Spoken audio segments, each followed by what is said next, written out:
कश्मीर से कन्याकुमारी तक भारत एक है, यह नारा नहीं बल्कि वास्तविकता है, जिसका तीव्रता से आभास तब होता है जब हम भारत के दक्षिणी छोर पर देवी कन्याकुमारी के दर्शन करते हैं। अनायास ही उत्तर में हिमालय की पर्वत श्रृंखलाओं में बसी वैष्णव माता का ध्यान आता है।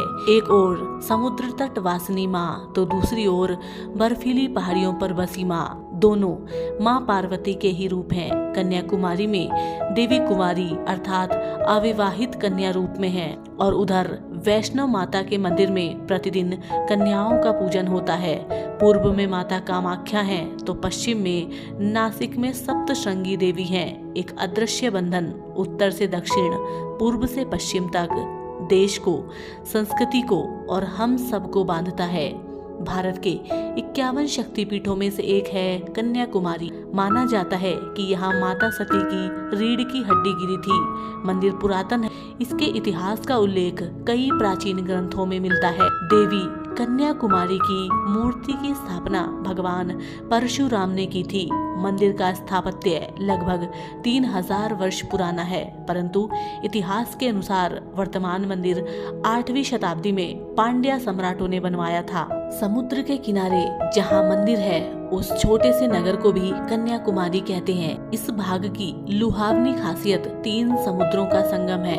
पूर्व में बंगाल की खाड़ी, दक्षिण में हिंद महासागर और पश्चिम की ओर अरब सागर। यह संगम इसे तीर्थ स्थान की संज्ञा देता है। संगम के स्थान पर पानी का प्रवाह काफी तेज है। चट्टानों की टकराती लहरें और पानी का उफान मन में श्रद्धा युक्त भय उत्पन्न करता है। आमतौर पर देवी को यहाँ कुमारी अम्मन अर्थात अम्मा के नाम से जाना जाता है। अन्य नाम देवी भगवती, देवी बाला, भद्रकाली आदि हैं। इस मंदिर के इतिहास से जुड़ी एक पौराणिक कथा आज हम आपके साथ में साझा कर रहे हैं। बाणासुर नाम के राक्षस ने घोर तपस्या कर ब्रह्मा जी को प्रसन्न करके अमृतत्व का वरदान मांगा, पर भगवान ने कहा अमृतत्व तो नहीं मिल सकता, कुछ और मांग लो। तो बाणासुर ने मांगा कि केवल कुमारी कन्या को छोड़कर उसे कोई न मार सके, पर वर पाते ही बाणासुर ने पृथ्वी पर कहर ढाना शुरू कर दिया और देवताओं को बंदी बना लिया। त्रस्त देवताओं ने माँ भगवती को प्रसन्न कर अपनी व्यथा सुनाई।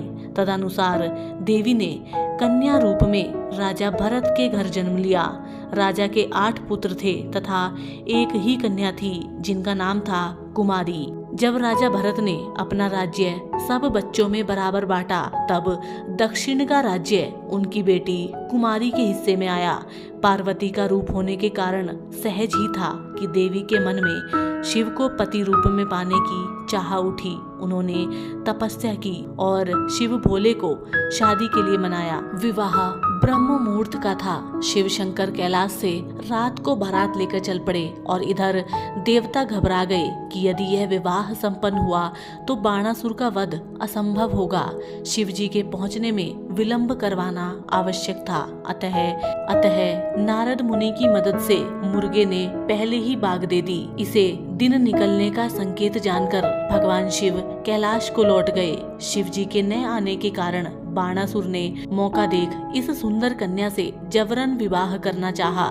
देवी कन्या क्रोध में तो थी ही, उधर बाणासुर ने परेशान करना शुरू किया। क्रोध की ज्वाला में तपती देवी ने उससे युद्ध किया, जिसमें बाणासुर मारा गया।